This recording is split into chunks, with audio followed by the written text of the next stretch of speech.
तर महत्त्वाची बातमी आहे सोन्या चांदीच्या दरासंदर्भात. सोन्या चांदीचे भाव वाढत असले तरी हौसेपुढे किंमत शून्य असते आणि याचा प्रत्यय कोल्हापुरात आलेला आहे. एका हौशी सासऱ्यानं आपल्या जावयासाठी तब्बल 1.5 किलो चांदीचे कोल्हापुरी चपला बनवल्या आहेत आणि कोल्हापूर शहरातील चांदी कारागिरानं 8 दिवस परिश्रम घेऊन या चपलांचा जोड बनवला. या कोल्हापुरी चांदीच्या चपलेची किंमत 4 लाख रुपये असून त्यासाठी 22,000 रुपयांची मजुरीही देण्यात आली आहे. तर सांगली जिल्ह्यात वास्तव्य करणाऱ्या एका धनाढ्य वधूपित्यानं हौसे खातर जावयासाठी ही चांदीची चप्पल बनवून घेतली.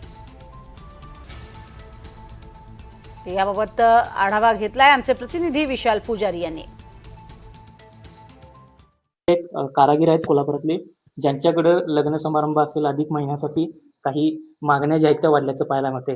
काय सांगाल, सध्या तुमच्याकडे एका चप्पलची सुद्धा मागणी जी आहे ती मोठ्या संख्येने होताना पाहायला मिळते? होय, मी आता काही दिवसापूर्वी जे कोल्हापुरी चप्पल बाय ऑर्डर तयार करून दिलं होतं आणि मी स्टेटस ठेवल्यानंतर त्याने बरेच फोन मला आले की आम्हालाही अशा पद्धतीचं चप्पल हवं आहे, अशा मागण्या आलेल्या आहेत. काय नेमकं हे चप्पल काय खास होतं या चप्पलमध्ये? कोल्हापूरची खासियत म्हणून कोल्हापुरी चप्पल प्रसिद्ध आहे चमड्याचं, आणि एका कोल्हापूरच्या व्यक्तीनं ते केल्याचा मला अभिमान आहे. आणि जसं मला ऑर्डर आली होती त्या पद्धतीने मी हे चप्पल केलेलं आहे. जे मार्केटमध्ये वस्तू मिळत नाहीत, युनिक आयटम ज्याला आपण म्हणतोय, अशा पद्धती सर्व आयटम आपण तयार करत असते. म्हणजे मी याच्यापूर्वी बैलगाडी तयार करून दिली आहे, रेड्याची गाडी तयार करून दिलेली आहे, पिंप तयार करून दिलेले आहे, फेटा तयार करून दिलेला आहे, देवाच्या अंगिया तयार करून दिल्या आहेत.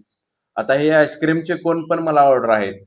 तर अशा पद्धतीने वेगळे वेगळे ऑर्डर आपण तयार करून देतोय. खरं तर एक तुम्ही जी चप्पल बनवून दिली ते नेमकं चप्पल आता कुठं आहे आणि काय नेमकं त्याचं किती कालावधी लागला ते चप्पल बनवण्यासाठी, किती कारागीर लागले, काय होतं? ही चप्पल बनवण्यासाठी साधारण 8 ते 10 दिवस मला लागले आणि ही चप्पलाची किंमत साधारण आजच्या भावावरून 4 ते 4.25 लाख रुपये होते. एका व्यापाऱ्यानं मला ऑर्डर दिली, त्यानुसार मी ही ऑर्डर तयार करून दिली आहे. त्याचं असं म्हणणं आहे की ही चप्पल तो युरोपला पाठवणार आहे. म्हणजे त्याचे जे कस्टमर आहे त्यांनी ही गिफ्ट युरोपमध्ये त्यांचे कोणतर जावई आहेत त्यांना ती गिफ्ट केली आहे, असं त्यांचं मत आहे. आतापर्यंत किती चप्पल असे तुम्ही बनवले? नाही, हे चप्पल बनवणे मी पहिल्यांदाच. म्हणजे याच्यापूर्वी मी कधीही चप्पल बनवलेलं नव्हतं. हे चप्पल मी पहिल्यांदाच बनवलं. ऑर्डर दिली त्यानुसार त्यांनी मला माप आणून दिलं होतं त्या चप्पलाचं. त्याचा मी अभ्यास केला आणि त्यानुसार मी हे चप्पल बनवलं. हे चप्पल मी पहिल्यांदाच बनवलं. आता हे चप्पल जे आहे ते आता मागणी सुद्धा वाढली. तुम्ही स्टेटस ठेवल्यानंतर हे सगळ्यांना समजलं की तुम्ही अशा पद्धतीची चप्पल बनवताय. आता किती लोकांची अशी मागणी आली? आता सध्या तरी अजून 2 रिक्वायरमेंट आहेत की आम्हाला ही अशा पद्धतीची चप्पल पाहिजे आहे, असं फोन आलेले आहेत. म्हणजे सगळे जावयांना वाण देण्यासाठी का काय?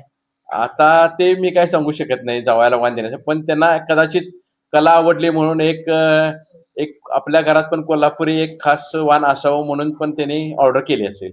खरं तर विक्रांत माळी ज्यांनी कोल्हापुरी चप्पल जे आहे ते चांदीचे बनवलेले आहे आणि इथून पुढे काही मागण्या देखील त्यांच्याकडे वाढल्याचं पाहायला मिळते. मात्र अधिक महिन्यामध्ये अशा पद्धतीनं दागिन्यांची मागणी जी आहे ती कुठेतरी वाढताना पाहायला मिळते. हौसेला मूळ नाही अशाच पद्धतीचा प्रकार जो आहे तो कुठेतरी पाहायला मिळतो. विशाल पुजारी, NDTV मराठी, कोल्हापूर.